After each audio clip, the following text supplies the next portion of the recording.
tech stock is still bleeding. If we go in the big picture performance for those stocks, we see that Tesla, Amazon, Google, and Microsoft, and even Meta is over 40% down for this year. And you see here there's two sectors that performing really good is the energy sector and healthcare sector. So what's the game plan for the end of this year or even for this week? Because we got some stock is squeezing even though the general trend of the market is going down.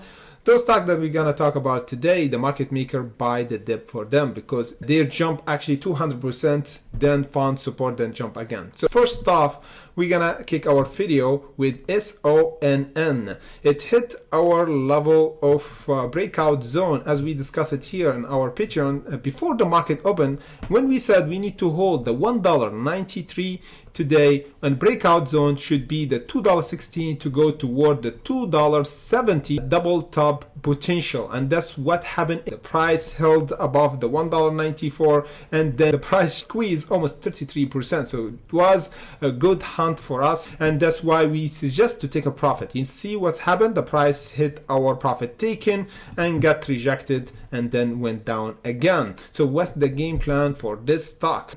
After this heavily short opened for it around the $2.70, we have to watch out for the current support. If we held it, this would be a potential reversal, which is the $2.17. This area should be our bottom for today. Otherwise, we're gonna see a flush and a sell-off.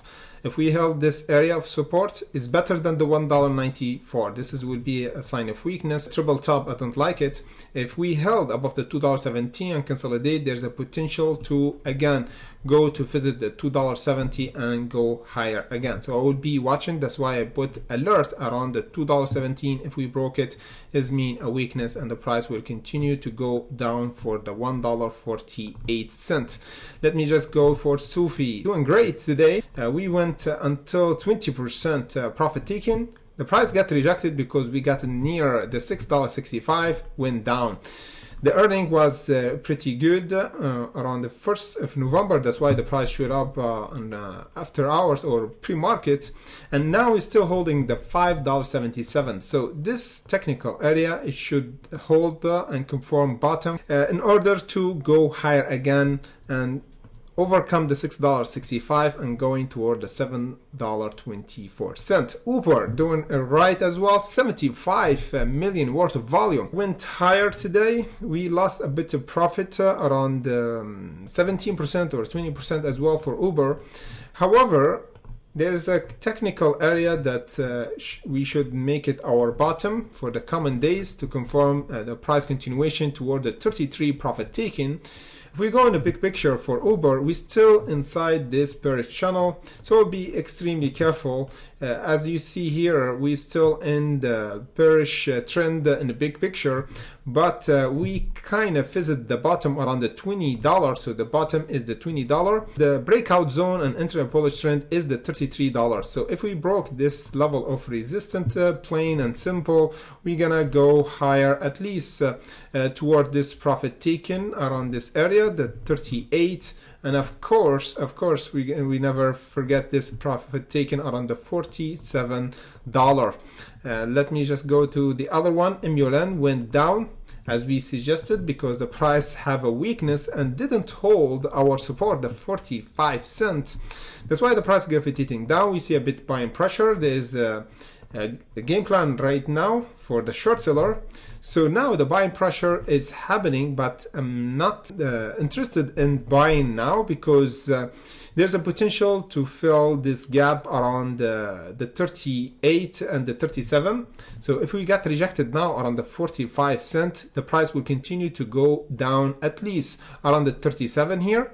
If we don't hold this level, it means the short will short Emulent, of course, around the strongest support, the 30 cents for Emulent. Of course, we got APIX, one of the stocks that heavily squeezed the last few days or last few weeks, 200%. We lost most of this gain back, and we give it back almost 50%. Now we got a bit of potential another squeeze because we broke our technical of breakout zone, which is the $3.62. You see clearly that now we have a bounce and we holding above this AMA. Now we see a bit of rejection is normal. The most important thing that we have to watch out for is holding above the $3.80. This will be good. The $3.80, $3.60, we should make it our support here in order to coil up again and going toward this profit taking the $4.90. And of course, the squeeze area around the $6.08 to go to the $7.45. MMAT, because find a bit of strength today, 5%. Still holding this ascending line. Pretty good chart for me for MMAT. We have strength because we're still holding above the $1 and technically above the gap that we did today. If we're still holding this technical level for MMAT, we're gonna have continuation for the price to go at least $1.36, and of course after that almost the $2, which is the $1.93. Let me just go to the SPY because the SPY have a turning point. Unfortunately, we didn't overcome this level of resistance. We got a bit of hold up, technically around the 390, and clearly is a turning point for SPY. That's why the price went down. However, in the big picture, we still hold. So as long as we hold this current support, we're not gonna have another sell-off, because if the price went below the 372, where my alert is mean the price will continue to go down toward the 339. The best case scenario is holding and break out toward the 413. Like, we just have 2 months left before we end this year. So are we gonna end it with the boom if we just have this reaction for the SPY, because the volume will follow for all the stocks if we just broke from the 390 and continue toward the 413 before we end this year. This would be a good movement, because this is what's gonna happen for Tesla. We're gonna break the 234. We didn't see because the SPY went below the 390. That's why we see a weakness, and the investor didn't have some confidence to buy Tesla around this level. That's why we have a wick and the price went down for Tesla, but still holding above this AMA. So we're gonna have another try for tomorrow to break this resistance. If we broke it for Tesla, this will be a breakout zone to go to the 264. There's a huge reversal will happen if we just broke the current resistance for them. This will confirm a reversal for Tesla and the other blue chip company. So press the like button and hit the notification so you never miss any of my future updates, and see you in the next video.